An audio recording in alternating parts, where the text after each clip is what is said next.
प्यारे दर्शकों नमस्कार। तारीख है आज 18 दिसंबर 2025, दिन वीरवार, हिंदी तिथि पौष माह कृष्ण पक्ष चतुर्दशी। आइए नजर डालते हैं हमारे प्यारे राज्य हिमाचल प्रदेश की तमाम बड़ी खबरों पर। वीडियो शुरू करने से पहले कमेंट बॉक्स में जय हिंद लिखकर हमें सपोर्ट करें। तो चलिए शुरू करते हैं। सीएम सुक्खू ने घुमारवीं को दी करोड़ों की सौगात, मनरेगा योजना को लेकर घेरी केंद्र सरकार। हिमाचल प्रदेश के मुख्यमंत्री सुखविंदर सिंह सुक्खू ने बिलासपुर जिले के अपने एक दिवसीय दौरे के दौरान घुमारवीं विधानसभा क्षेत्र में विकास की गति को तेज करते हुए करीब 79 करोड़ रुपए की विभिन्न विकासात्मक परियोजनाओं का उद्घाटन और शिलान्यास किया।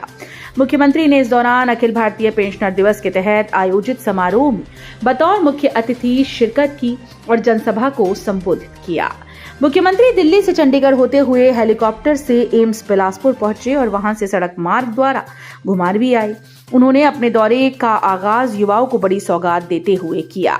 सीएम ने 15 करोड़ रुपए की लागत से बनने वाले बहुउद्देशीय खेल परिसर की आधारशिला रखी। इसके अलावा कानून व्यवस्था को सुदृढ़ करने के लिए उन्होंने 4.82 करोड़ रुपए से निर्मित पुलिस थाना घुमारवीं का उद्घाटन किया। घने कोहरे के आगोश में लिपटा सिरमौर का औद्योगिक क्षेत्र कालाअंब, दिन में लाइट जलाकर रेंगते हुए चले वाहन। जिला सिरमौर का प्रमुख औद्योगिक क्षेत्र बुधवार को घने कोहरे की चादर में लिपट गया। सैनवाला से लेकर कालाअंब, त्रिलोकपुर, साथ लगते हरियाणा के क्षेत्र में भारी घना कोहरा दिन भर छाया रहा, जिससे कि पांवटा साहिब कालाअंब नेशनल हाईवे 7 पर वाहन चालकों को भारी परेशानियों का सामना करना पड़ा। सैनवाला से लेकर कालाअंब और साथ लगते हरियाणा क्षेत्र तक वाहन रेंग रेंग कर चलते रहे। वाहन चालकों को दिन में लाइट जलानी पड़ी। कोहरा इतना घना था कि तापमान पिछले दिनों के मुकाबले 25 डिग्री से लुढ़ककर दोपहर को 10 डिग्री पहुंच गया। हिमाचल खुद तैयार करेगा प्राकृतिक खेती के लिए बीज, बनेगा देश का पहला राज्य। कृषि विभाग के 12 फॉर्म में प्रक्रिया शुरू। हिमाचल प्रदेश प्राकृतिक खेती की दिशा में देश को नई राह दिखाने जा रहा है। आगामी रबी सीजन से किसानों को कृषि विभाग के विक्रय केंद्रों पर पहली बार प्राकृतिक तकनीक से तैयार किए गए बीज उपलब्ध होंगे। इन बीजों को कृषि विभाग स्वयं तैयार करेगा। इसके साथ ही हिमाचल प्राकृतिक तकनीक से सरकारी स्तर पर बीज तैयार करने वाला देश का पहला राज्य बनने की ओर अग्रसर हो गया है। कृषि मंत्री चंद्र कुमार ने बताया कि हिमाचल प्रदेश प्राकृतिक खेती के उत्पादों पर देश में सबसे अधिक समर्थन मूल्य देने वाला पहला राज्य है। एचआरटीसी के बेड़े में शामिल होंगी 327 इलेक्ट्रिक बसेस।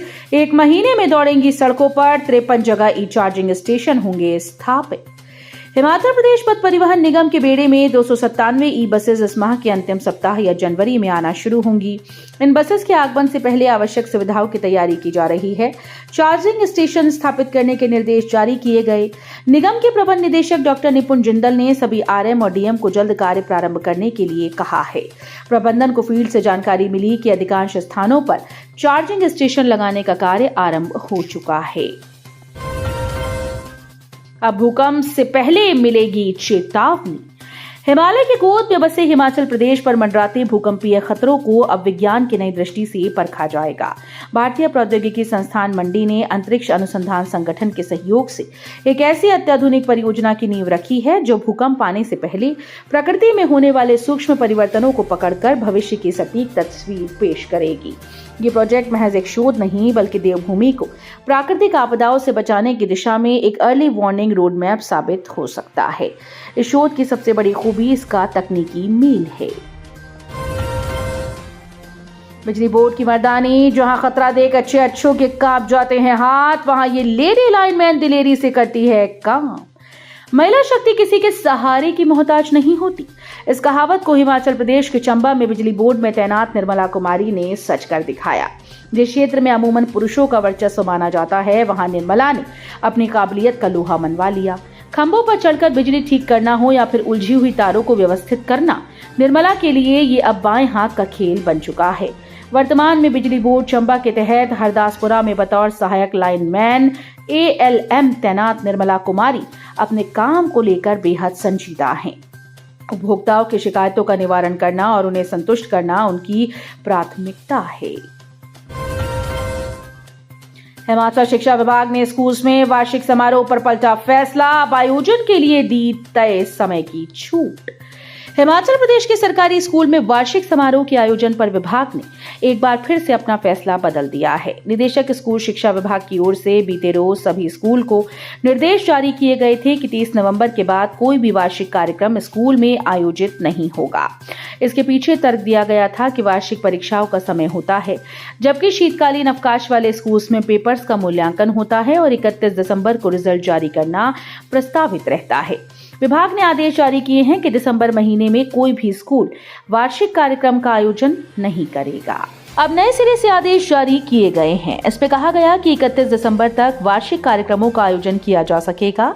निदेशक स्कूल शिक्षा विभाग आशीष कोहली की ओर से जारी आदेशों में कहा गया कि ये छूट मौजूदा शैक्षणिक सत्र के लिए वार्षिक समारोह आयोजित करने के लिए ही है।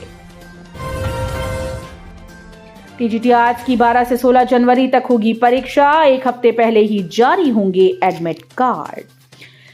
राज्य चयन आयोग हमीरपुर ने टीजीटी आर्ट्स पोस्ट कोड 25001 के पदों को भरने के लिए कंप्यूटर आधारित परीक्षा सीबीटी की तिथियां घोषित कर दी हैं। परीक्षा 12 से 16 जनवरी तक होगी। परीक्षा से एक सप्ताह पूर्व अभ्यर्थियों को रोल नंबर और एडमिट कार्ड जारी कर दिए जाएंगे। हर दिन 3 शिफ्टों में परीक्षा का आयोजन किया जाएगा। टीजीटी नॉन मेडिकल की परीक्षा 25, 26, 27 दिसंबर को होगी। इसके लिए अभ्यर्थियों को 18 दिसंबर शाम 5 बजे के बाद रोल नंबर और एडमिट कार्ड जारी करने के लिए आयोग की वेबसाइट पर लिंक उपलब्ध करवा दिया जाएगा। ऊना के लाल का विदेश में कमाल। कनाडा जेल पुलिस भर्ती के सभी टेस्ट में किया टॉप। हिमाचल प्रदेश के युवा अपनी काबिलियत का लोहा विदेशों में मनवा रहे हैं। इस कड़ी में जिला ऊना के हरोली क्षेत्र के अंतर्गत टाहलीवाल निवासी बलविंदर सिंह ने कनाडा की जेल पुलिस भर्ती में प्रथम स्थान प्राप्त कर न केवल अपने क्षेत्र बल्कि पूरे जिले और प्रदेश का नाम रोशन किया है। बलविंदर सिंह एक साधारण परिवार से ताल्लुक रखते हैं। उनके पिता गुरभाग सिंह हिमाचल प्रदेश फायर सर्विस में अपनी सेवाएं दे रही हैं, जबकि माता आशा देवी एक गृहिणी हैं। पठानकोट जोगिंद्रनगर रेल लाइन को ब्रॉडगेज करने का सर्वे पूरा। 200 किलोमीटर लंबी पठानकोट जोगिंद्रनगर नैरोगेज लाइन को ब्रॉडगेज लाइन में कन्वर्ट करने का सर्वे कार्य पूर्ण कर लिया गया है। 57 किलोमीटर लंबी जोगिंद्रनगर रेलवे लाइन का सर्वे करवाया गया, लेकिन इसमें ट्रैफिक कम आंका गया। केंद्रीय रेल मंत्री अश्विनी वैष्णव ने कांगड़ा लोकसभा सदस्य डॉक्टर राजीव भारद्वाज को सदन में ये जानकारी दी है।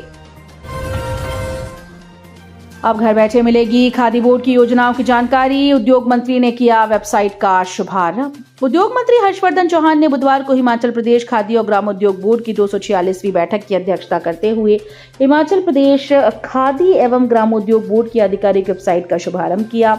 उन्होंने कहा कि वेबसाइट विभाग की योजनाओं, कार्यक्रमों, गतिविधियों और उपलब्धियों की जानकारी आम जन तक सरल व पारदर्शी तरीके से पहुंचाने में सहायक सिद्ध होगी। विभागीय वेबसाइट के माध्यम से लाभार्थियों, उद्यमियों और आम नागरिकों को विभाग से जुड़ी जानकारियां उपलब्ध हो सकेंगी। बैठक के दौरान बोर्ड से संबंधित विभिन्न विभागीय और नीतिगत मुद्दों पर विस्तृत चर्चा हुई और खादी व ग्रामोद्योग क्षेत्र को और अधिक सशक्त बनाने के लिए महत्वपूर्ण विषयों पर विचार विमर्श किया गया। शीतकालीन अवकाश में खुले रहेंगे एचपीयू के हॉस्टल। जानिए किन छात्रों को मिलेगी एंट्री। हिमाचल प्रदेश विश्वविद्यालय प्रशासन ने शीतकालीन अवकाश के दौरान भी कुछ हॉस्टल खुले रखने का निर्णय लिया। ये सुविधा मुख्य रूप से पीएचडी शोधार्थियों, जनजातीय क्षेत्रों के विद्यार्थियों और इंटर्नशिप कर रहे छात्रों को ध्यान में रखते हुए दी जा रही है, ताकि उनकी पढ़ाई और कार्य प्रभावित न हो। इस सुविधा का लाभ उठाने के लिए विद्यार्थियों को अनिवार्य रूप से आवेदन करना होगा। मनाली में फेक शो नाम से वायरल वीडियो का क्या है सच? पर्यटन कारोबारियों ने पहाड़ से दूर कैसे बना दिए स्नो पॉइंट। हिमाचल प्रदेश के पर्यटन स्थलों में इस बार दिसंबर में भी बर्फबारी नहीं हुई। इस बीच मनाली में फेक स्नो का एक वीडियो वायरल हो रहा है। इस वीडियो का असल सच शायद आपको पता नहीं होगा। मनाली के पर्यटन स्थलों में कोई आर्टिफिशियल स्नो नहीं लाई गई है। ये असल बर्फ ही है जहां पर्यटक मस्ती करने पहुंच रहे हैं। दरअसल बर्फबारी के अभाव में पर्यटन कारोबारियों ने नया जुगाड़ लगाया। पर्यटन गतिविधियों से जुड़े लोग ऊंचाई वाले क्षेत्रों व बारालाचा व रोहतांग दर्रे से गाड़ियों में भरकर बर्फ ले आए हैं और पर्यटकों की पहुंच वाले क्षेत्रों में नए स्नो पॉइंट बना दिए हैं। अर्की में 22 दिसंबर को 50 पदों के लिए होगा campus interview. Messrs SIS limited RTA Hamirpur में सिक्योरिटी गार्ड व सिक्योरिटी सुपरवाइजर के 50 पदों पर भर्ती के लिए कैंपस इंटरव्यू 22 दिसंबर 2025 को उप रोजगार कार्यालय अर्की में आयोजित किया जाएगा। तो ये थी आज की फटाफट खबरें। हम मिलेंगे अगले बुलेटिन में, तब तक के लिए धन्यवाद। जय हिंद।